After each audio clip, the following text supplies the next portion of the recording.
Et bonsoir à tous, bienvenue pour ce troisième épisode de La Fresh Tech. Donc ce soir, je suis avec Christophe Yo! Salut tout le monde! et on reçoit la startup Glow, donc on va voir tout ça ensemble. Donc j'ai deux invités ce soir avec nous. Donc on a Aiden O'Brien Bonsoir tout le monde. et on a Paul Sor. Salut! Donc l'idée un petit peu c'est de faire la découverte de cette société, ce que vous proposez, quelles sont vos idées innovantes, parce qu'on aime bien nous surtout ce qui est innovation dans cette émission-là, et vous présenter un peu là où vous en êtes au niveau de la société. Et ce qui m'intéressait peut-être pour commencer, avant de parler de la société, c'était pour toi, Aiden, de nous raconter un petit peu ton parcours, parce que tu fais partie des personnes qui ont des parcours assez atypiques et complets. Donc, je voulais que tu puisses nous dire un petit peu ça, et puis nous dire comment est-ce que ça t'a amené à lancer cette société-là. Ouais, ça marche, pas de souci. Je vais essayer de bien articuler, comme ça vous pouvez entendre mon accent qui n'est pas français. Donc à la base, je suis né en Angleterre. Je viens du nord de l'Angleterre. Et puis après, j'ai grandi à Newcastle jusqu'à 18 ans. Je suis parti au sud, à Oxford, pour faire mes études. Donc je fais Sciences Po Oxford. Puis après, j'avais un an où en fait, je voulais voir si ma carrière de footballeur allait se lancer. Et j'ai vu assez rapidement que j'étais pas la prochaine Mbappé.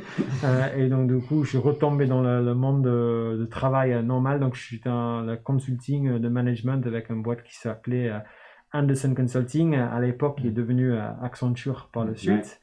Donc là, maintenant, ça fait 20 ans que je travaille. Je pense que ça fait 17 pays différents où j'ai vécu, où j'ai travaillé. Beaucoup aux États-Unis, mais là, je pense que j'ai compté l'autre jour, j'ai fait 5 continents sur les 7. Donc voilà, et donc j'étais en train de faire... donc là, je fais 10 ans dans le boîte de service, et puis maintenant, ça fait 10 ans dans les boîtes produits. D'accord. Et en fait, ce que j'ai en train de faire à peu près il y a 4-5 ans, je travaille pour une société qui s'appelait EMC. Donc, certains d'entre vous qui vont le connaître parce qu'en fait, ils détiennent VMware, notamment. Ouais, tout à fait. Mais là, en fait, à l'époque, c'était une grosse société, on était 60 000 collaborateurs, 25 milliards chiffre d'affaires. Et le PDG de la boîte, c'était l'anglais qui était basé à Boston, qui s'appelle David Goulden. Et moi, j'ai bossé pour lui. Il avait 4 initiatives pour l'avenir de la société. Et moi, j'ai mené un de ces 4 ces initiatives. C'était l'initiative stratégique de Big Data. Donc c'était ça un peu mon domaine de prédilection. Et donc à l'époque, je suis en train de faire Pau dans le 64, San Francisco tous les 15 jours.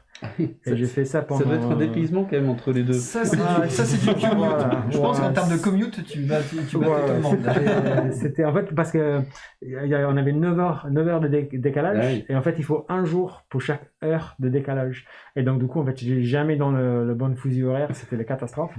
Et donc, je faisais ça pendant 2 ans. Et puis, au bout d'un moment, je dis à ma femme, qui est du 64. Donc là, je me écoute, là, si tu veux, c'est pas possible.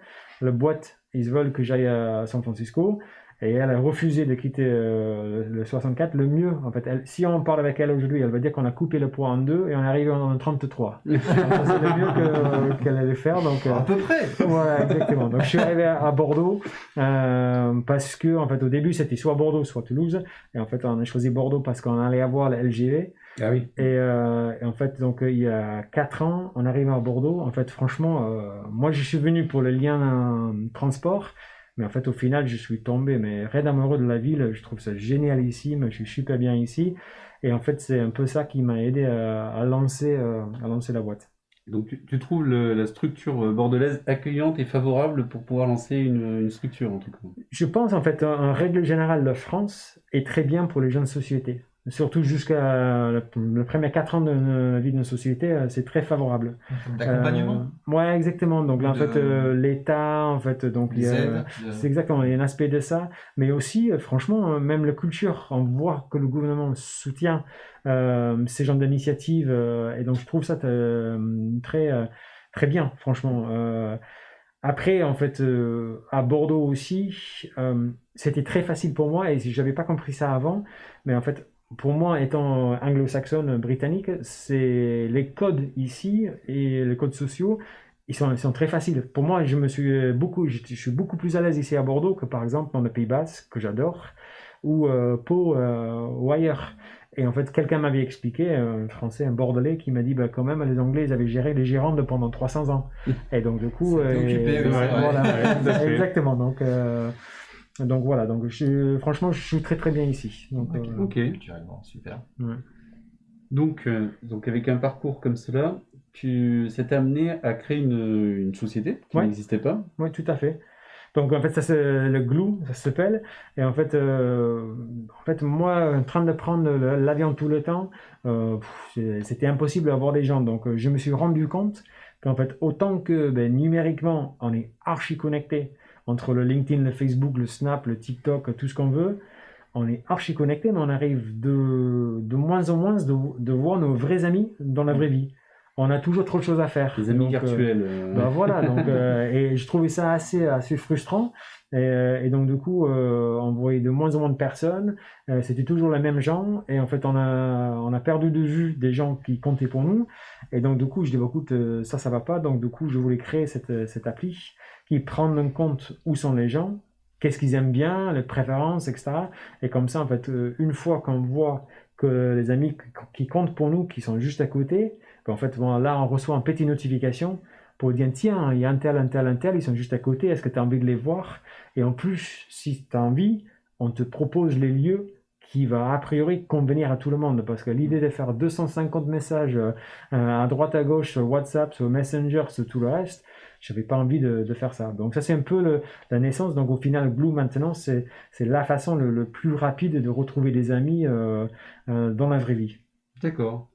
Ok, donc là pour le coup, tu nous as un petit peu présenté rapidement le Ouais. concept de l'application et du service que vous proposez. Ouais. J'ai vu sur votre site que le pitch c'était retrouver ses amis n'aura jamais été aussi simple. Voilà. Donc les Exactement. retrouver dans la vraie vie, Oui. qu'on soit d'accord. Est-ce que pour le coup tu veux qu'on lance une petite vidéo, la première là qui est Hop, allez, c'est le concept de vidéo. Alors on n'a pas mis le son pour pas les perturber. Bon, j'ai vu que vous étiez allé chercher loin vos idées, il y a longtemps en tout cas. Ouais, exactement. Exactement. Bon, j'ai vu il y avait les petites têtes modifiées, donc ça crée une originalité en tout cas. Il y a une vraie identité qui a été travaillée, Voilà. ça c'est sûr. Ouais. Donc pour le coup, c'est ce que tu nous disais rapidement, l'idée c'est bien d'essayer de pouvoir faciliter la mise en relation pour pouvoir lancer un repas. Ouais. C'est que repas ou c'est d'autres types de... C'est tout ce qui pour l'instant, c'est tout ce qui tourne autour de la bouche. Donc ça peut être l'apéro, ça peut être le goûter, ça peut être un café, ça peut être tout ce qui tourne autour. Après, la vision de la société, en fait, on veut transformer la façon que les gens ils se retrouvent dans la vraie vie. D'accord. Et donc, et on voit, en fait, c'est intéressant le contexte Covid, bien sûr, parce que pour nous, la première vague de Covid, c'était assez utile pour nous parce que ça a rappelé les gens l'importance de voir les gens dans la vraie vie. Du contact humain dans la vraie vie. Exactement. Et donc ça, c'était très bien pour nous. Cette deuxième vague d'infection qu'on est en train de vivre en ce moment, c'est plus difficile parce que les règles changent tout le temps. Ils sont différents pour tout le monde. On vient de voir Macron qui parlait tout à l'heure. Voilà. Exactement. Et donc, du coup, en fait, l'ambiance est juste beaucoup plus anxiogène. Mais par contre, les gens aussi, ils se constatent que c'est quasi impossible à planifier quoi que ce soit à l'avance. Donc là, en fait, même pour la semaine prochaine, pour les vacances qui arrivent, je suis certain qu'il y en a beaucoup qui ne veulent rien planifier. Encore moins le fait de la fin de l'année. Et donc, du coup, les gens, ils sont ouverts à cette l'instantanéité, voilà, en fait, exactement. La réactivité. Et du coup, ils sont plus la même... Ils cherchent le contact, mais ils vont être plus dans l'instantané. C'est compliqué en ce moment de planifier avec les règles qui changent assez régulièrement. Les cas de contact, on en connaît tous. Donc, voilà, c'est très compliqué. Typiquement, là, dans le chat, on avait une question qui était de dire, justement, avec le Covid, ça doit être compliqué au niveau de votre solution. Pas forcément en fait, parce que justement ça peut-être justement aider à pouvoir avoir ce côté instantané au dernier moment. Je vois que je peux, on n'a pas encore changé de zone ou autre, et on essaie de se faire un petit restaurant pour faire un contact physique avec tous les respects bien sûr des mesures barrières et autres. Tout à fait. En fait, c'est ça, en fait, le vrai magie du truc. En fait, autant que on s'occupe de beaucoup des aspects logistiques, de se réunir, de se voir, etc. En fait, le vrai problème qu'on est en train d'adresser, c'est qu'aujourd'hui, la plupart d'entre nous, en fait, on baisse les bras même avant de commencer. On n'essaye plus d'initier des choses parce qu'on sait que ça va être un cauchemar logistique derrière.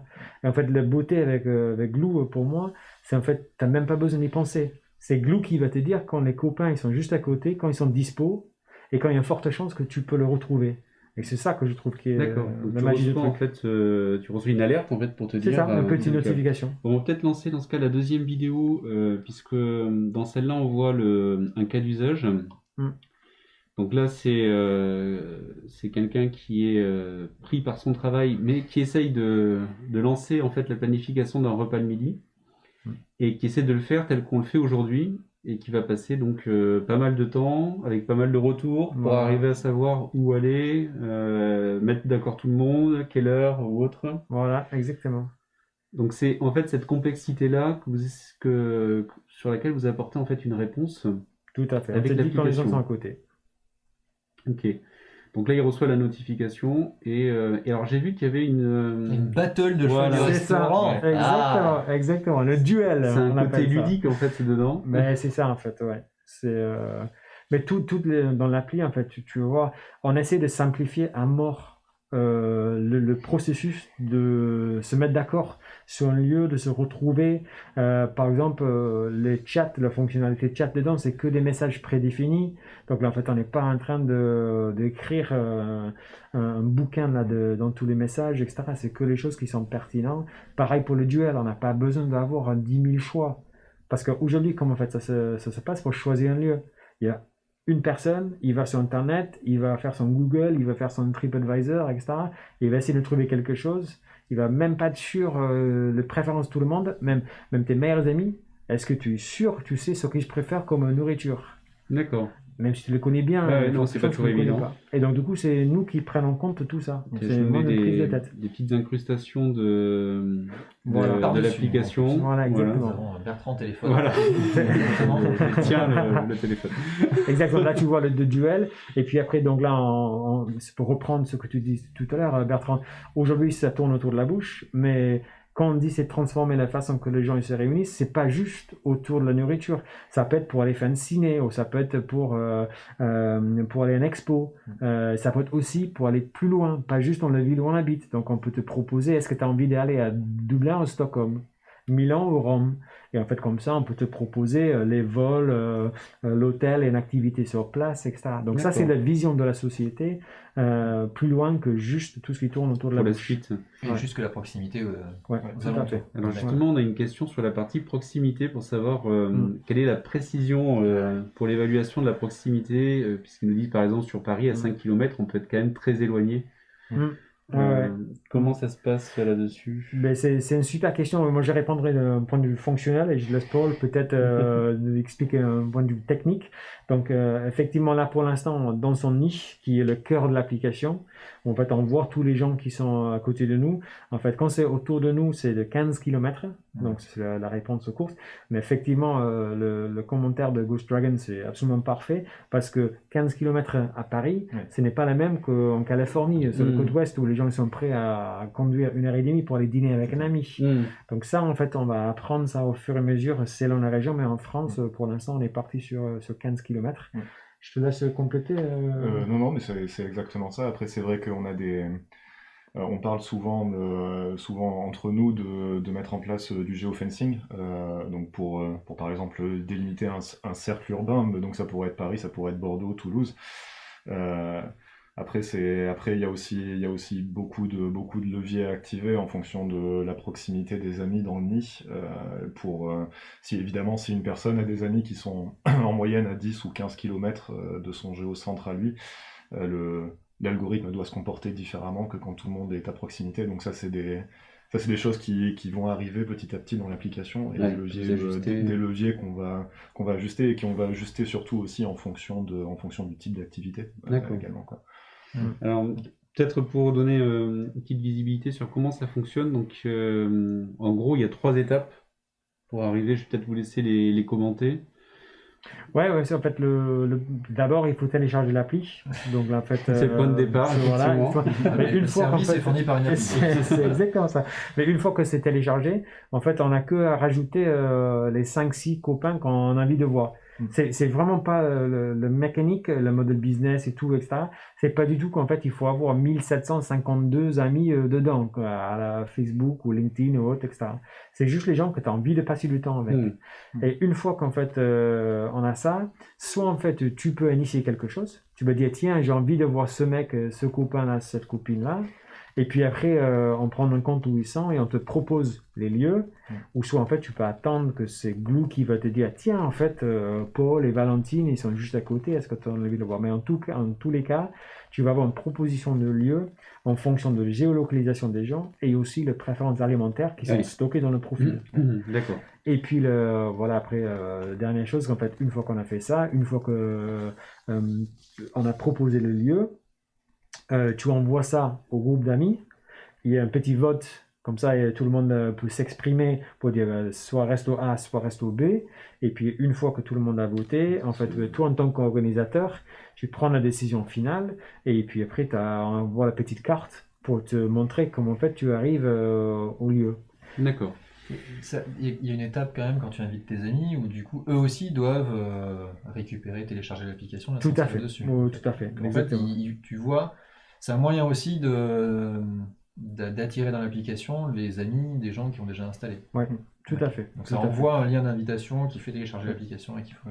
Exactement. Et après, ce qui est pas mal, moi je trouvais dans le concept, c'est la réduction du choix. Ah oui. Je pense que c'est stratégique. Éliminer la friction en fait pour que ce soit le plus simple possible. C'est ça. Ouais. En fait, il y a un truc important par rapport au lieu, c'est qu'en fait, c'est quand la dernière fois que tu as refusé de voir un copain parce que tu n'es pas d'accord avec le lieu. Si tu as vraiment envie de le voir. Mais c'est ça, donc au final c'est ça, donc c'est très rare qu'en fait le lieu est important mais pas si important que ça au final. Même pour les Français où on est très attaché avec la nourriture, le lieu, etc. Mais en règle générale, c'est surtout les amis, c'est les gens qui comptent. Donc on réduit le nombre de choix possibles, ce qui fait que trop de choix tue le choix. C'est ça, il a raison. Dragon, tout à fait. Et donc on va réduire ce nombre de choix pour pouvoir faciliter la prise de décision et surtout leur mettre de la planification en fait. C'est ça. D'accord. Comment vous avez travaillé ce résultat en fait on parlait d'expérience utilisateur, mais dans l'application pour arriver avec on a un niveau de qualité de l'application pour faciliter, on va dire justement tout ce parcours-là utilisateur. Comment vous avez travaillé ça? Parce que du départ de l'idée, du concept à arriver jusqu'à un produit comme ça qui va faciliter énormément le travail. En fait, il y a plusieurs aspects dans la réponse. En fait, déjà un premier aspect, en fait, on a utilisé une agence bordelaise que j'adore qui s'appelle Akiani, qui sont très forts pour tout le parti UX. Donc ça fait partie de la réponse. Donc on avait des gens qui étaient vraiment des spécialistes dans ce domaine-là. Voilà, exactement. Après, en fait, effectivement, on a fait beaucoup des tests utilisateurs. On a fait beaucoup de tests des prototypes directement avec des utilisateurs finaux. Avec Akiani, en fait, on a préparé beaucoup de maquettes, à la fois papier, à la fois numérique, et on a fait des tests avec ça. Avant de créer quoi que ce soit en tant que ligne des codes, en fait, on voulait vraiment tester l'appli. Franchement, si maintenant, avec un peu de recul, je dirais qu'on a fait trop de ce genre de tests, parce que même si tu as un prototype numérique style Envision ou autre, en fait, tu vois qu'en fait, les résultats que tu as avec un prototype comme ça, ce n'est pas la même que tu as quand tu as le vrai appli. Donc, l'activité, c'est ça. Voilà, exactement. Donc, du coup, ça vous a pris combien de temps, du coup, on a lancé la boîte en 2017. Et donc, du coup, on a fait quand même 12-15 mois. 12 mois avant de commencer la ligne de code. Donc, c'était vraiment une étude assez poussée. Ça peut paraître simple ou ça peut paraître évident. C'est un cas d'usage d'aller au resto, d'aller au bar, de boire un coup.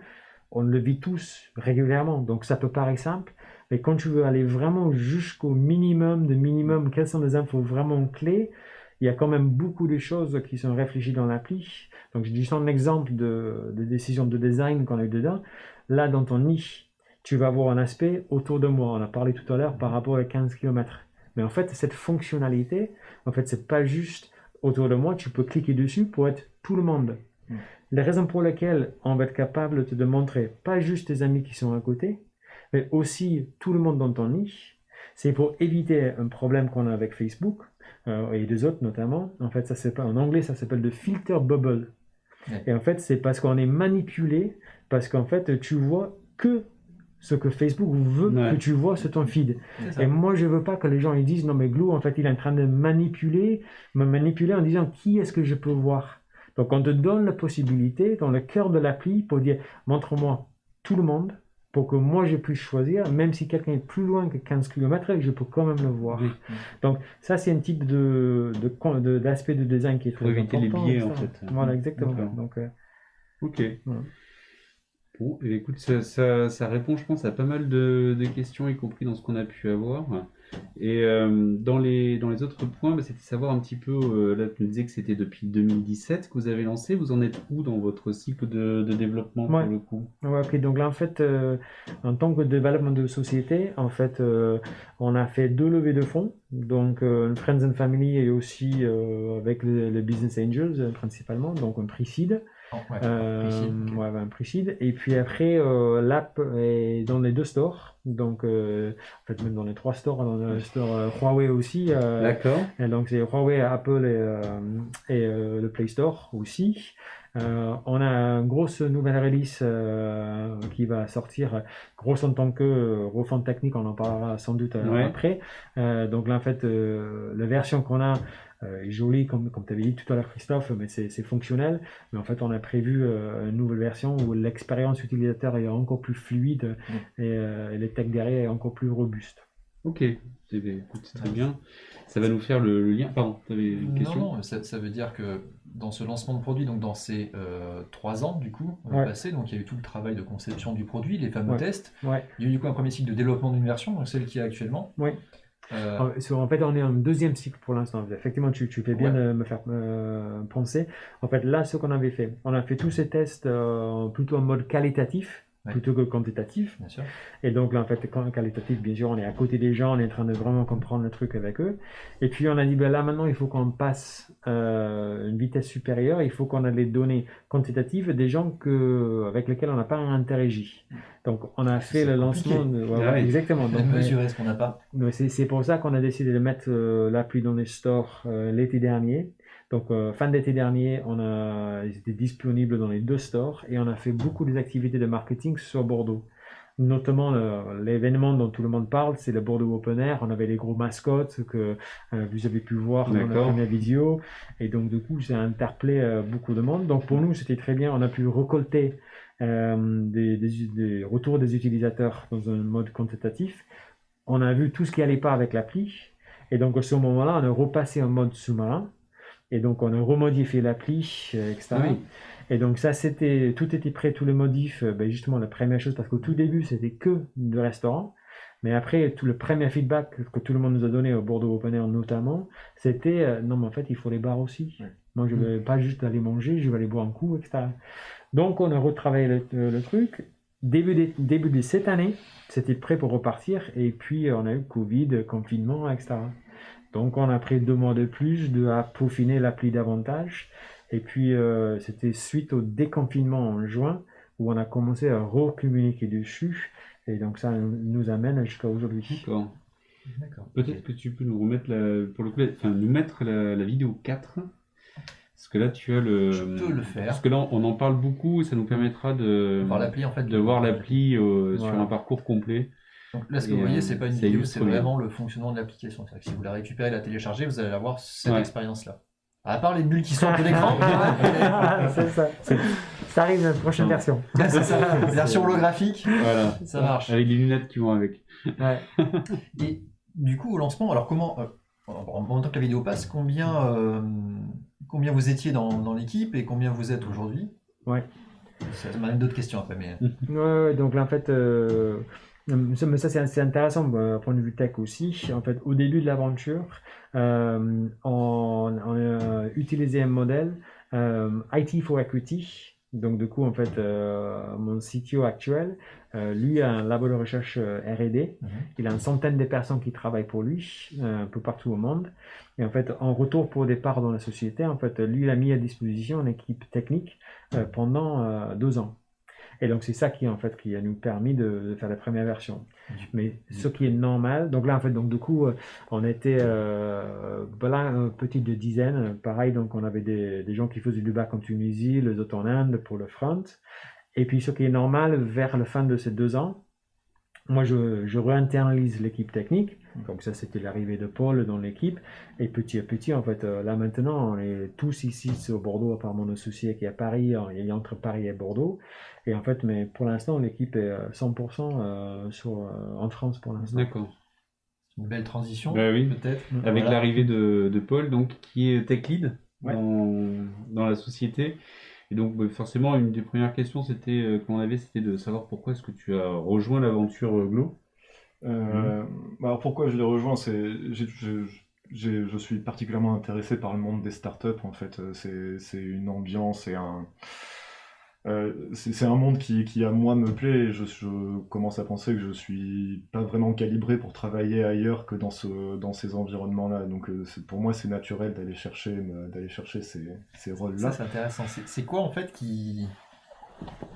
Si on peut rentrer un peu dans les détails, c'est quoi? C'est les projets vision long terme, le fait d'être dans la course, dans C'est la découverte? C'est un peu tout, c'est le fait de pas être un rouage. Alors je veux pas dire que les gens qui sont dans des grosses boîtes sont des rouages, hein, évidemment, mais de pouvoir toucher à tout, de pouvoir participer aux discussions, de pouvoir laisser une empreinte, et de pouvoir créer quelque chose et il y a quelque chose c'est un peu sportif. On a une chance de pouvoir être le meilleur joueur et de faire mieux que la concurrence. C'est très excitant.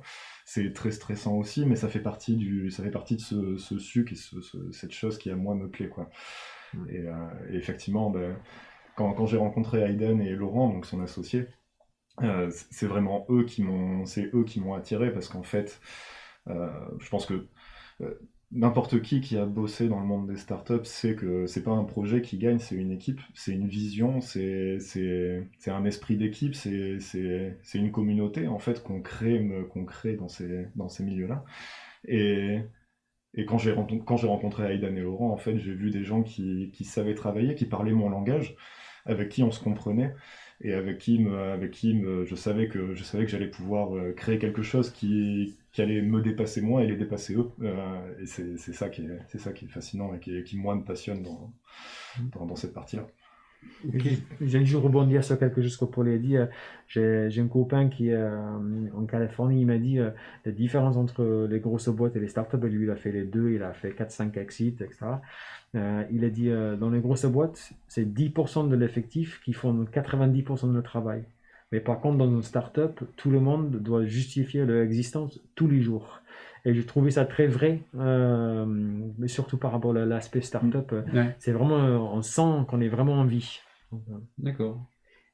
Pour le coup, on a parlé de refonte donc sur l'application. Donc ça veut dire qu'il y a eu un choix qui a été fait à un moment donné. Allez, parlons stack technique. On va parler un peu de technique. Stack technique. On a eu quelques questions dessus, donc on va finir par en parler. Donc qu'est-ce qui a motivé en fait les choix de refonte? Et puis derrière la question, qu'est-ce qui a motivé les technologies dans lesquelles vous êtes partis?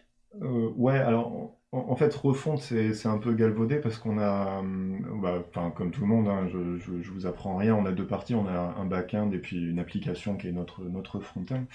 En fait, l'application front, notre application mobile, elle fait l'objet d'une refonte parce qu'on travaille avec React Native, c'est un environnement qui bouge très vite, où il y a des changements qui sont assez durs et assez rapides. Et où c'est difficile de faire évoluer ce genre de stack, de rester à jour. Ça l'est plus maintenant, mais React Native étant encore jeune et étant encore assez dynamique, c'est beaucoup plus compliqué maintenant. Pour notre partie infra, pour notre back-end, là effectivement, il y a beaucoup de choses qui ont changé. Aujourd'hui, on pourrait le qualifier de refonte, mais ça a été un travail vraiment itératif. D'accord. Et c'est principalement dû aux technos qu'on utilise, qui nous ont permis en fait de s'offrir un peu cette itération et de pouvoir refaire point d'API après point d'API, tout en gardant le support de nos applications existantes. Donc React Native pour la partie front. C'était ma question, c'est très bien. Donc partons du front, donc du mobile et React Native, donc l'ensemble des applications, donc Android et iOS. Ouais. Coucou à Pierre d'ailleurs. Oui, j'ai vu le petit clin d'œil pour Pierre. En qui nous a bien. fait, on a une autre émission qu'on produit ici à Studio Renegade qui est dédiée au monde du développement. Et D'accord. Pierre qui l'anime fait notamment des tutos et Ok. du développement autour de React Native. Cool. Voilà, donc c'est pour ça que les gens le connaissent.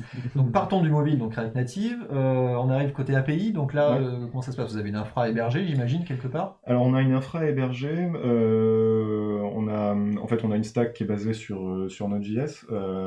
Alors c'est du Node.js, c'est pas du Express bête et méchant. On a donc une partie qui est la partie qu'on va qualifier de legacy, qui est du Express pour le coup, relativement simple.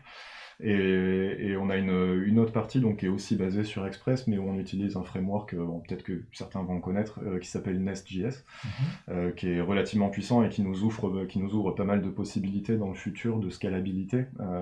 C'est très modulaire, ça nous permet de commencer dès aujourd'hui à jouer avec une infra en microservices pour certaines parties importantes ou relativement dur sur les CPU de pouvoir déporter ça ailleurs.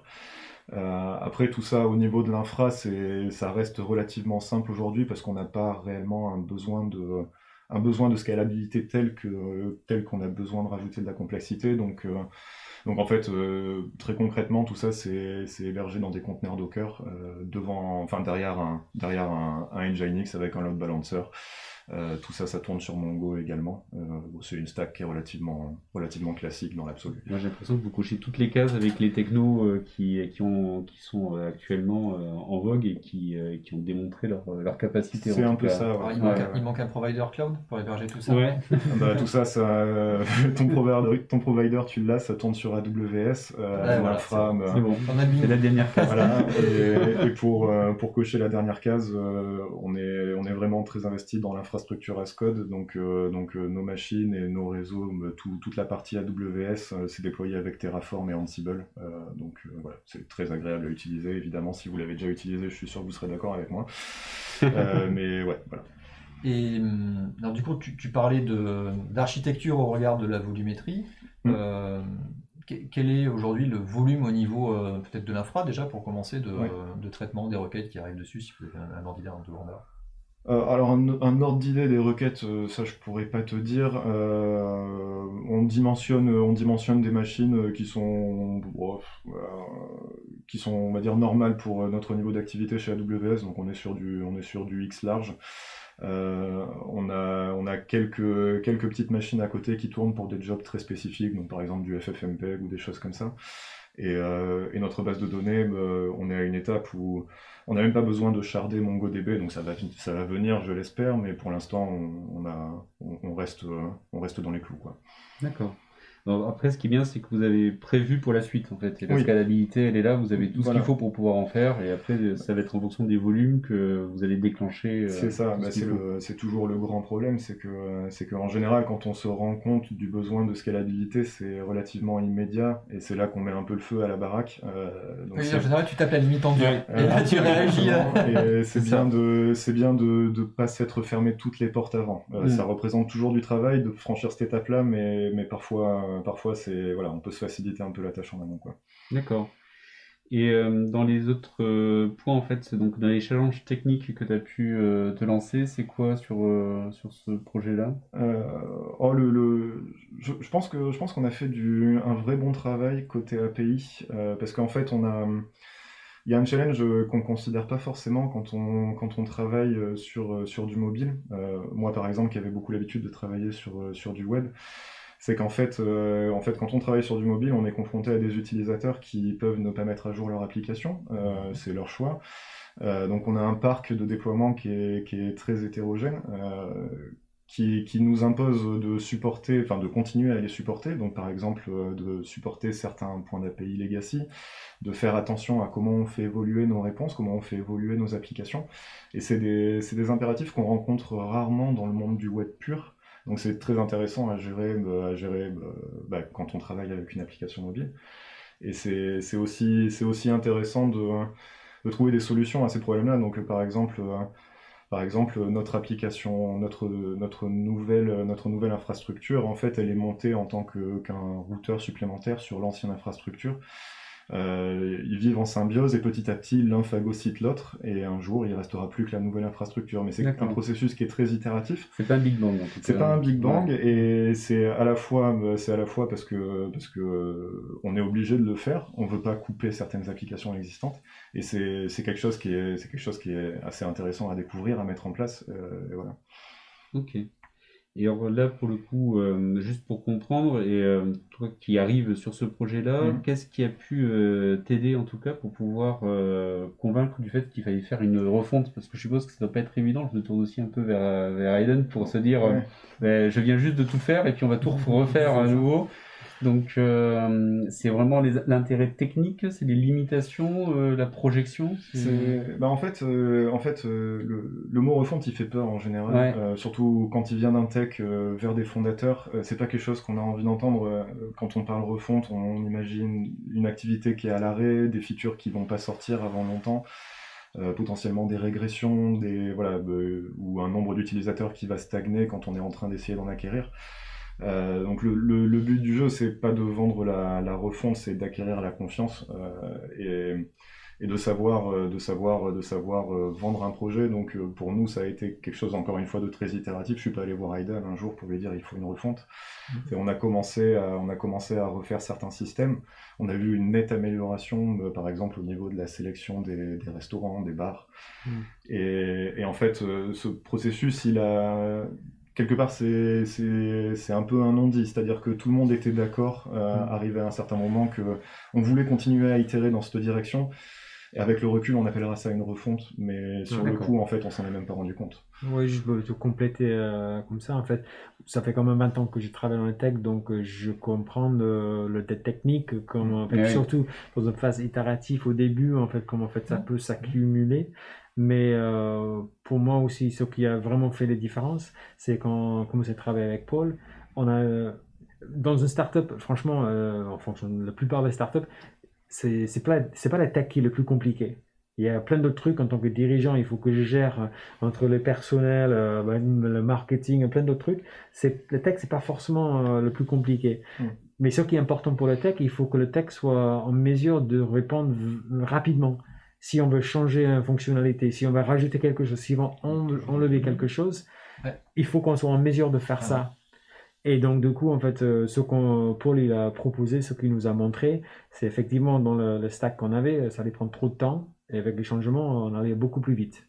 Ok, donc oui, on parlait effectivement d'agilité en fait, c'est ça, de capacité à délivrer rapidement des features pour continuer à avancer, surtout quand on est au début et qu'on doit se chercher, s'adapter rapidement au marché, aux enjeux business. Ici, l'environnement, c'est le point tout à l'heure, en fait, l'environnement change rapidement, un couvre-feu, pas couvre-feu, effectivement, il faut être en mesure de rajouter des autres cas d'usage rapidement pour que c'est pas juste d'aller au resto, ça peut être plein d'autres trucs aussi, donc effectivement, cette refonte va nous permettre de faire ça. Aller au labo d'analyse pour faire son test PCR. Un bon moyen de retrouver ses amis. C'est ça. Pour faire la queue sur les quinconces à Bordeaux, c'est comme ça. Bon. Et alors, c'est quoi la suite de la roadmap alors? La suite de la roadmap, c'est déjà dans les prochaines semaines sortir notre nouvelle version de l'appli. Après, on a évidemment énormément de choses dans les tuyaux. Hein. Je suppose que si on met tout bout à bout, on y est jusqu'à fin 2021 déjà. Mais on a des features, qui doivent arriver avant la fin de l'année, sur lesquelles nous on compte beaucoup et qu'on espère qu'ils seront appréciés par nos utilisateurs aussi. On a un gros partenariat qu'on est en train de faire avec la Semaine de la Mode à Paris. Et donc, du coup, en fait, et ça c'est un gros événement avec 20 000 personnes qui arrivent de partout au monde, avec des personas différents. Et donc, le partenariat, le but, c'est que Glue soit l'appli de référence pour le Fashion Week. Et donc, pour ça, il faut que, en fait, faut que l'appli soit fit for purpose pour ce genre d'événement. Ça veut dire que c'est en anglais, faut que ça soit capable de télécharger dans tous les pays au monde. Donc il y a pas mal de modifications pour ça parce qu'il y a des gens qui arrivent de partout. Donc voilà, donc il y a plein de fonctionnalités qu'on travaille à faire pour être prêt pour fin de l'année, début de l'année prochaine pour ce partenariat. Ça, c'est un beau challenge d'ici la fin de l'année. Parce que là, c'est dispo en France et en français, en fait. Exactement. D'accord, ok. Mais là, effectivement, on a un public beaucoup plus international. Voilà, exactement. C'est ça. Donc, je ne sais pas qui va faire la traduction en anglais, mais on espère que ça va. Ok. Écoute, très bien. J'essaie de regarder au niveau des questions qu'on a eues dans le chat. Alors, moi, j'en ai quelques-unes, vas-y, Eh ben, vas-y, allez-y, si la tu chatroom as. qui sont en live. Ouais. Les prochaines étapes du coup de Villa Startup, donc on a parlé de sites et pré-sites, et quelles sont les prochaines échéances pardon, pour, Ouais. Donc en fait, pour pour nous, très clairement, en fait, on est appelé B2C. Ouais. Donc là, en fait, le but c'est de faire une levée de fonds l'année prochaine, donc fin de cette année, l'année prochaine. On est déjà en train de parler avec certains investisseurs qui sont assez avant-gardistes, ils ont bien vu le potentiel du projet, donc on discute déjà avec eux. Donc cette prochaine levée de fonds, ça va nous permettre de faire grandir l'équipe et aussi de commencer la conquête plus large, l'international. D'accord. Là, on sort de Bordeaux. Pardon? On sort de Bordeaux. Ouais, exactement. Ouais. En fait, déjà, en fait, l'appli est disponible, on va dire, c'est utilisé nationalement en France. Effectivement, en fait, le but, c'est quand même d'aller à l'international assez rapidement. Il y a une question, alors je vais la poser différemment, c'est le business model en fait que vous mettez en place derrière ça. Donc, en fait, ça commence à toucher les aspects éthiques derrière le projet qui sont très importants pour nous. En fait, pour répondre directement à la question, en fait, le modèle business, on va monétiser le côté consommateur. Donc, on a tous les restos. En fait, 100% des restos, des bars, des coffee shops, ils sont disponibles dans l'appli déjà. C'est parce qu'on s'appuie sur les bases Google et Foursquare. Mais en fait, on va pas monétiser ce côté de plateforme, on va monétiser le côté consommateur. Et en fait, ça va être au travers d'une expérience paiement qu'on va mettre en place l'année prochaine. Donc, on est en train de travailler dessus et donc l'année prochaine, je serais ravi de revenir vous expliquer l'expérience paiement qui est assez canon. Donc, mais ça, c'est en cours de définition actuellement. Mais ce qui est très important, on a décidé de faire comme ça. On n'a pas choisi, on a choisi de ne pas faire comme tous les applis qu'on connaît aujourd'hui, donc le Facebook, le Snap, le TikTok, tous les autres qui ont un modèle de business basé sur un tierce publicitaire. Et ça, c'est parce que en fait, on voit que depuis une petite vingtaine d'années, en fait, il y a une explosion de tous ces outils de communication, de chat, de réseaux sociaux, etc. Mais en même temps, il y a une forte augmentation dans tout ce qui est maladie psychiatrique, la dépression et le suicide, surtout chez les jeunes. Et en fait, il y a une réelle corrélation entre les deux. Et donc, et en fait, plus précisément, c'est vraiment, voilà, en fait, on voit le stat. Le plus qu'on a d'amis virtuels, le plus de chances qu'on a d'être dépressif. Et plus précisément, c'est par rapport au design de tous ces produits-là. Et ils sont conçus pour vos expériences, pour te rendre addict. Et pour rendre addict, ça veut dire que tu passes plus de temps dans les applis, sur les sites, etc. Et pourquoi ils veulent faire ça? C'est parce que plus de temps que tu passes dedans, plus de revenus publicitaires. Ils vendent du temps d'attention. Voilà, exactement. Donc pour nous, voilà, exactement. Donc pour nous, en fait, on est tous par rapport à de se retrouver dans la vraie vie. Et donc, du coup, on n'est pas du tout en appli où le but, c'est qu'en fait, tu passes 6 heures, 7 heures par jour dans l'appli. Ça, c'est un des grands sujets actuellement qui est l'éthique dans les réseaux sociaux, effectivement. Et je pense qu'effectivement, vous prenez les devants de ce qui va être de plus en plus mis devant au niveau de tout le monde, en fait, de voir que les réseaux sociaux cherchent à vous rendre captif et vous faire passer du temps sur leur application le plus possible, en vous poussant du contenu que vous devez absolument voir, en fait. Il y a une vraie prise de conscience là-dessus, et c'est vrai que faire le choix de monétiser ces données utilisateurs, c'est ouvrir cette boîte de Pandore, et c'est décider que si on monétise nos données utilisateurs, on a tout intérêt à garder nos utilisateurs captifs sur l'application, et nous, on refuse d'ouvrir cette boîte, en fait. D'accord. Donc ça veut dire que là, vraiment, vous prenez le contre-pied, donc vous avez une dimension sociale dans l'application, mais sans prendre la partie des réseaux sociaux qui créent des biais avec le fait de devoir faire en sorte qu'ils passent de plus de temps possible sur l'application.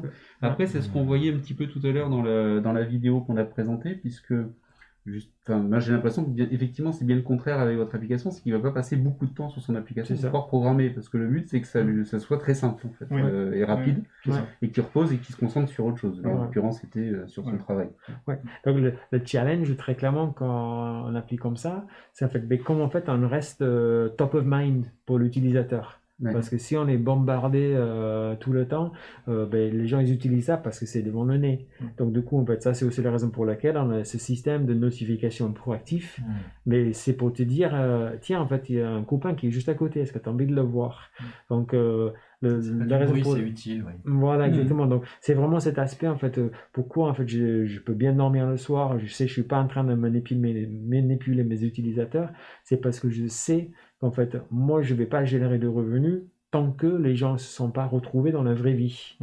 C'est pas un tierce publicitaire, je suis pas en train de manipuler ton Tu comportement. pousses pas la consommation, c'est-à-dire que D'accord. L'idée, c'est tu apportes un service Ouais. et en fait, tu te rémunères sur ce service-là Oui, dans sa valeur ajoutée. exactement. Et pas, Exactement. et pas dans un mode c'est gratuit, mais du coup, je suis obligé de le faire par L'util- derrière pour voilà. récupérer. L'utilisateur, il n'est pas le produit. En fait, on dit souvent que Ouais. quand le produit est gratuit, c'est ça. ça veut dire que le consommateur, c'est lui le produit. Je deviens le En produit. fait, c'est pas du tout ça ce qu'on cherche à faire nous.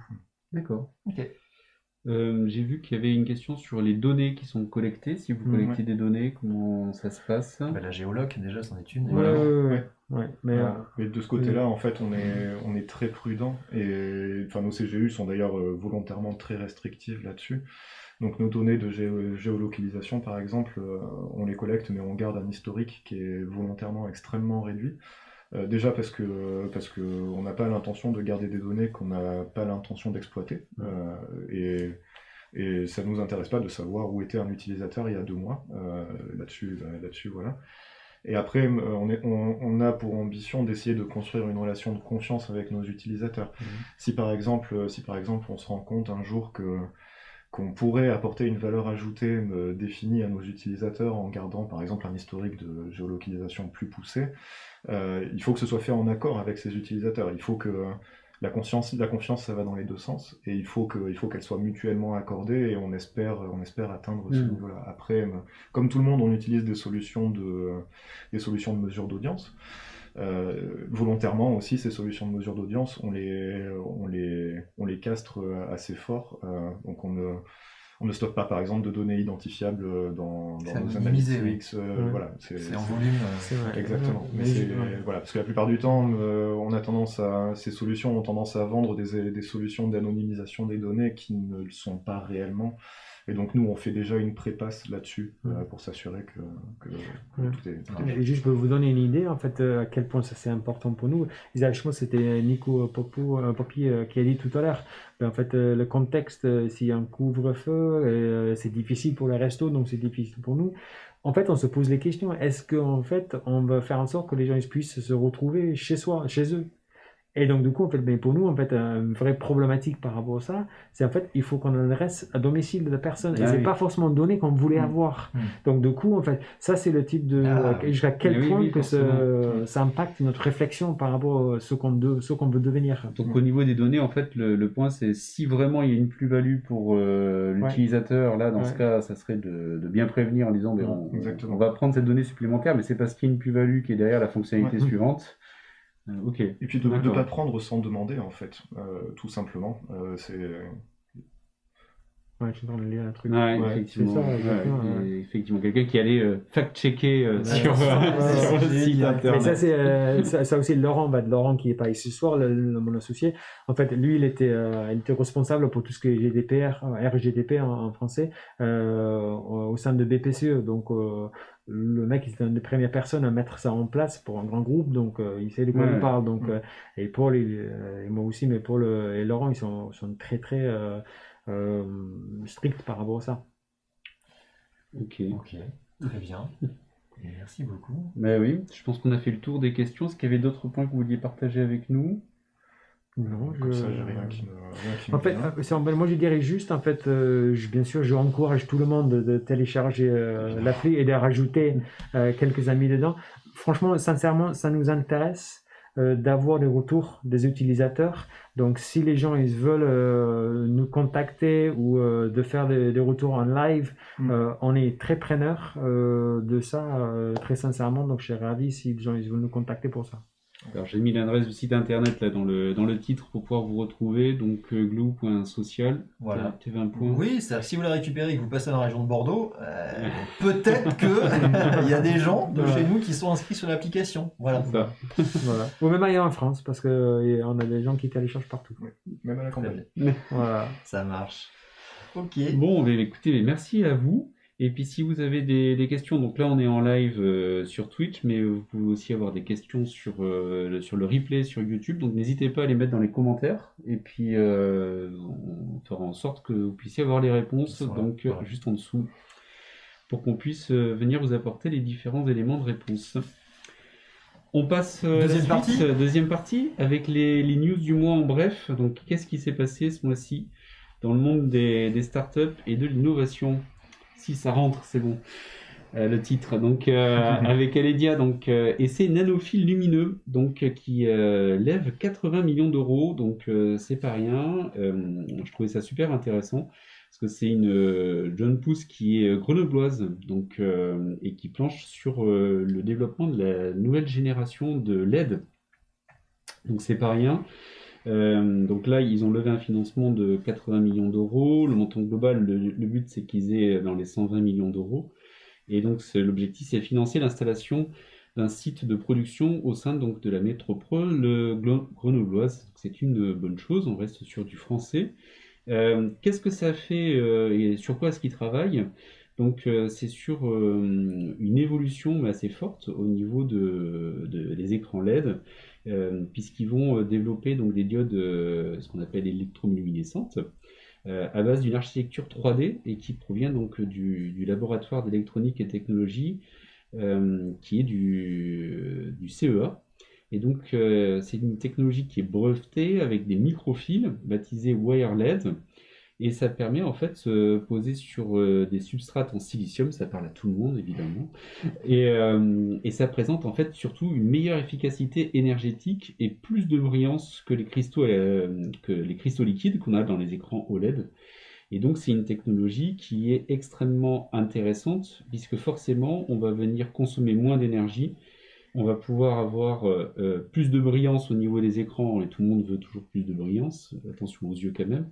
Et donc, ça va venir intéresser les géants de la tech et de tous ceux qui produisent, par exemple, ne serait-ce que des smartphones, par exemple, puisqu'on aurait un gain de 10 à 15% en termes d'efficacité énergétique. Donc, c'est énorme, hein, parce que là, on joue souvent sur 1 ou 2 ou 0,5%. Donc là, le gap est vraiment énorme. Et donc, le marché qu'ils ont, s'ils arrivent à pousser jusqu'au bout leur technologie et aller jusqu'à l'industrialisation de masse, est potentiellement énorme. Donc c'est pour ça qu'il y a ces levées de fonds qui arrivent. Cool. Suivant. Est-ce Oui, que je peux vas-y. juste rajouter d'un point de vue dirigeant par rapport à la levée de fonds, c'est un peu mon pet peeve. En fait, beaucoup de monde parle pour le montant. Et en fait, déjà, en fait, pour une boîte où il y a des matériels, c'est pas le même montant que pour une boîte numérique, Bien etc. sûr. Mais les gens, ils se focalisent beaucoup sur le montant sans savoir ce qu'il y a en face. Parce que oui, on peut récupérer 80 millions, c'est très bien, franchement, c'est des boîtes super. Mais il y a quand même, il faut quand même céder des parts dans la boîte. Il y a des questions de gouvernance, c'est des questions de contrôle. Bien sûr. Donc, on doit céder beaucoup de choses pour avoir 80 millions d'euros. Donc, je trouve qu'on est dans la tendance de trop parler des montants sans comprendre ce qu'est la contrepartie. C'est vrai, tu as voilà, ça, raison. une petite, Ça, c'est le cofondateur qui parle.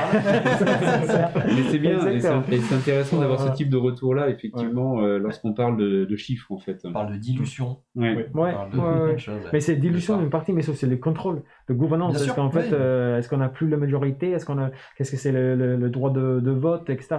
Tous ces éléments-là, c'est important. Ouais. On sent que tu es en plein dedans. Après, moi, j'ai beaucoup de chance parce que franchement, on a été très fort pour choisir les bonnes personnes pour entrer dans l'histoire. Et pour nous, en fait, on sait bien qu'en fait, une relation avec un investisseur, ça dure des années. Donc, du coup, il faut bien choisir ses investisseurs. Stratégique. Donc, tout à fait. Allez, on passe à la news On passe à suivante. la suivante, on va parler de Shopify. Alors Shopify, qui c'est qui connaît dans la chatroom, levez la main ou mettez dans les commentaires sur YouTube. Voilà.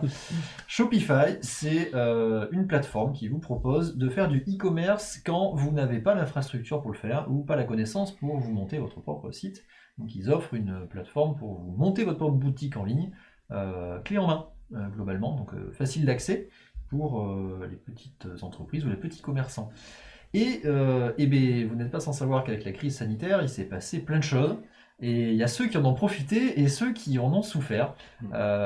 Et parmi ceux qui en ont profité, on parle souvent des ventes en ligne ou des services de livraison, évidemment, on parle d'Amazon, mais pas que. Shopify, ils ont cartonné. Pourquoi? Parce que c'est devenu la plateforme de choix pour la plupart des petits commerçants qui voulaient rapidement se mettre à faire du service de vente en ligne et de suivi avec de livraison, évidemment, tout ce qui va avec. Et donc évidemment ils ont cartonné, et donc aujourd'hui Shopify, donc on va encore parler d'argent et de montants, mais on va les mettre au regard d'autres entreprises. Ils pèsent actuellement, donc ils ont une valorisation sur le marché de 117 milliards de dollars. Voilà, donc ça paraît énorme, mais pour vous mettre au regard d'autres choses, en fait 117 milliards de dollars c'est plus gros que eBay et Target réunis ensemble. Ouais, c'est dingue. Enfin, vraiment, eBay quand même, enfin eBay, mais enfin voilà. Donc un truc énorme. Et évidemment, ils ont fait un bond de 71% voilà, par rapport au trimestre précédent, pendant cette période-là. Donc sans trop d'efforts quelque part, à part, je pense, des enjeux d'infra, de Bien sûr. s'adapter en termes de On volumétrie. parlait de scalabilité tout à l'heure. En fait, le modèle fonctionnait déjà, c'est juste que tout le monde s'est rué dessus parce qu'il était déjà disponible et facile à mettre en place. Voilà. À peu près, je vous donne une petite capture de ce à quoi ressemble Shopify. Voilà, ce site qui vous permet de construire rapidement votre plateforme de e-commerce.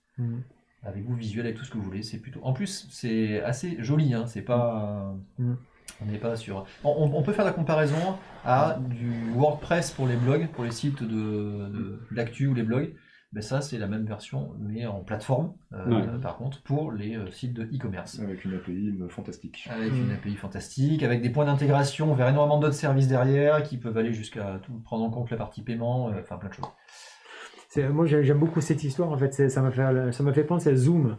Et donc, en fait, on sait bien qu'en fait, pendant la crise, Zoom a cartonné aussi, ça a explosé. Bien sûr. Mais en fait, c'était la personne que j'avais citée tout à l'heure en Californie. En fait, on parlait de ce genre de situation en disant, pour avoir ce genre de problème, on dit c'est le problème des riches. Mais il dit, mais les problèmes des riches, ça reste des problèmes. C'est comme des choses qui peuvent faire faillite en boîte. Donc, typiquement, Zoom, ils ont eu quand même une augmentation exponentielle et ensuite derrière un problème de sécurité qui a été mise sur le devant de la scène, et ils ont eu un vrai problème de riches, et c'était quand même un véritable problème. Donc des erreurs de communication qui étaient un peu inacceptables aussi. C'est pas les seuls, t'as eu Microsoft avec Teams aussi, ils se sont pris un problème d'infra, tout le monde qui arrivait dessus. Donc oui, tout le monde, c'est clair. Allez, on passe à la news suivante avec une belle reconnaissance donc, pour Meditech. Donc moi je trouvais ça intéressant, on est sur du Act for Good avec deux prix qui viennent de remporter presque à la suite à une semaine d'écart. Donc le prix BFM Business Academy et le concours Digital Impulse Club Alumni. Donc Meditech c'est quoi? C'est je vous mets une petite... Voilà, donc ils sont contents d'avoir eu leur prix. Donc c'est une start-up française donc, qui a pour vocation de lutter contre la vente de médicaments falsifiés et le détournement de l'eau. Et donc le but c'est de pouvoir renforcer la distribution licite des médicaments dans les pays en voie de développement. Donc moi je trouvais que c'était extrêmement intéressant en termes de projet. Donc c'est un véritable en plus enjeu de santé publique. Il y a un enjeu de santé publique parce que tu sais pas comment sont faits les médicaments contrefaits. Il y a un enjeu aussi de protection sur l'industrie pharmaceutique. Il y a un double enjeu aussi. Protéger ses licences sur ces médicaments. Après, dans les études en tout cas qu'on a pu avoir, les faux médicaments en tout cas tuent plus de 100 000 personnes par an. Sur le continent particulièrement africain, et ça représente jusqu'à 7 médicaments sur 10 dans certains pays. Donc c'est un vrai sujet quand même. Ouais, Vas-y, vas-y. Mais j'allais dire, en fait, pour préciser, en fait, si j'ai bien compris, parce que quand j'ai vu, c'est vraiment sur l'Afrique, le faux médicament, c'est le focus. Par contre, ce qui est super intéressant ici pour nous, dans Nouvelle-Aquitaine, c'est le modèle de l'équipe. Ils ont, je pense, une vingtaine des ingénieurs. Ils sont un peu partout dans le Nouvelle-Aquitaine. Et en fait, ce que je trouve très intéressant par rapport à ça, ces derniers temps, surtout quand je suis arrivé dans la région, on avait quand même on est content d'idéaliser le Silicon Valley et pour voir ce qu'ils ont fait. En arrivant, tout le monde voulait me parler, ben, explique-nous Californie, comment c'est, etc. Et en fait, là maintenant, je pense que les gens, ils apprécient davantage que le playbook Silicon Valley n'est pas pertinent forcément dans les autres régions du monde. Et donc de voir un Meditech avec le modèle, avec une équipe distribuée, avec un fondateur qui habite en Afrique, avec l'équipe qui font du dev ici, je trouve ça juste génial quand on a un cas comme ça chez nous pour montrer ça. Ouais, et à ce niveau-là, ouais. Ouais, Il y a d'autres des réussites, hein, j'ai une autre qui me vient en tête, mais tu as Datadog aussi, qui sont aussi sur un modèle distribué, qui sont plutôt issus du marché américain pour le coup, mais qui fonctionnent énormément distribués et qui sont pareil sur des pentes vertigineuses. Il y a un bouquin qui s'appelle Out Innovate par Alex Lazzaro qui explique le playbook pour le anti-Silicon Valley et comment en fait on fait l'innovation pour le reste du monde. Il y a Dick Cray qui explique comment en fait les startups ils travaillent aujourd'hui pour cartonner ailleurs que Silicon Valley. Donc c'est très bien si vous voulez lire ça. C'est intéressant ça comme approche. Pour finir sur Meditech, juste pour quand même dire, histoire de cocher les buzzwords, mais c'est intéressant parce qu'ils travaillent avec de la blockchain, de l'intelligence artificielle, donc la blockchain notamment pour pouvoir certifier, et permettre comme ça aux pharmaciens et aux patients de scanner les médicaments. Donc dans le cas d'usage qui est présenté, hein, le patient vient, récupère sa boîte, scanne le code, et une fois qu'il a scanné le code, ça va lui dire effectivement c'est bien un médicament officiel, et il y a un système de rewards qui est mis en place, puisqu'il va avoir une récompense qui va lui être donnée. Bravo, vous allez pouvoir guérir. Et bien sûr, il faut travailler avec une pharmacie qui soit dans le réseau déclaré de Meditech. Donc pour l'instant, c'est un service qui est disponible en Côte d'Ivoire, puisque là, ils ont ciblé des zones où il y avait un problème de falsification de médicaments. Donc voilà, pour être complet sur cette belle reconnaissance pour eux. Et on arrive à notre dernière news, avec cette fois-ci la startup Exotech, donc qui est une startup française qui tient tête à Amazon. Alors pourquoi est-ce qu'elle tient tête à Amazon? Est-ce que c'est en fait une startup qui va s'occuper de logistique? Donc là, on n'est pas sur la partie commerce, hein, on est vraiment sur la partie logistique, et Amazon, c'est avant tout un logisticien de talent qui arrive à optimiser ses entrepôts au maximum. Et donc, je trouvais que c'était intéressant d'avoir une startup qui vienne concurrencer ce type de géant-là sur ce type de domaine. Donc, on parle toujours un peu chiffres, mais ils ont fait une levée de fonds de 90 millions de dollars. Ok, donc ça c'était le 29 septembre. Ça montre en tout cas une confiance là-dedans. Et dans ce qu'on peut voir, et ce que je trouve assez intéressant, c'est que en fait, en quoi est-ce qu'ils se retrouvent avec une démarche innovante par rapport aux autres, et qu'est-ce qu'ils apportent véritablement? C'est multiplier par 4 la productivité des enseignes qui possèdent donc du stock à ranger, avec un modèle de robot qu'ils appellent donc les Skypods. Hop, je vous montre ça. Et qui est extrêmement rapide, puisqu'il va faire jusqu'à 4 mètres secondes, et qui peut optimiser le rangement des marchandises, donc avec une densité 5 fois supérieure selon ce que nous remonte la startup. Il faut ça pour la chambre de mes enfants. Ça range vite et ça range énormément de volume, c'est parfait. Par contre, il faut mettre des QR codes sur tous les jouets. C'est pas un problème. Si ça range, je le fais. Bon, donc pour l'instant, en termes de légitimité, elle a qui dans ses clients de taille? Eh bien, elle a quand même Decathlon, elle a Casino, Leclerc, Cdiscount. Donc, c'est quand même des belles références. Et elle a Uniqlo en Chine également. Donc, elle a un niveau de croissance qui est quand même assez fou, avec 45% de croissance en moyenne chaque année. Donc, au début, d'accord, mais au bout de quelques années, quand même, ça commence à devenir des beaux chiffres. Donc, félicitations. Et moi, je trouve que c'est vraiment extrêmement intéressant de voir que avec des idées et de l'innovation là au niveau de leurs robots et de leur système d'industrialisation comme ça du traitement des stocks, ils arrivent à décrocher des marchés qui sont quand même assez extraordinaires et qui sont quand même des beaux marchés à prendre. Donc félicitations à eux. C'était notre dernière news. Moi, je trouve ça particulièrement génial parce qu'en fait, de tous les grosses. Parce que d'être gros groupe, d'innover, c'est très compliqué pour plein d'autres raisons. Quoi. Ça, c'est une discussion lui-même. On pourra en faire une émission entière. Voilà, exactement. mais Amazon en particulier, ils sont très très forts pour innover en contenu. Et en fait, moi, je me souviens, j'ai eu des discussions avec un Suisse qui s'appelle Alexander Stowalder, qui a fait le Business Model Canva. Et en fait, lui, il a dit, par rapport à Google, en fait, Google, ils font de l'innovation parce qu'ils ont énormément de cash. Ils peuvent faire le moonshot dont on en parle, mais il dit Amazon, c'est pas du tout le même modèle. En fait, eux, ils font des innovations, mais vraiment rapidement, etc. Et donc, pour une startup, d'arriver à affronter Amazon, c'est un bel challenge.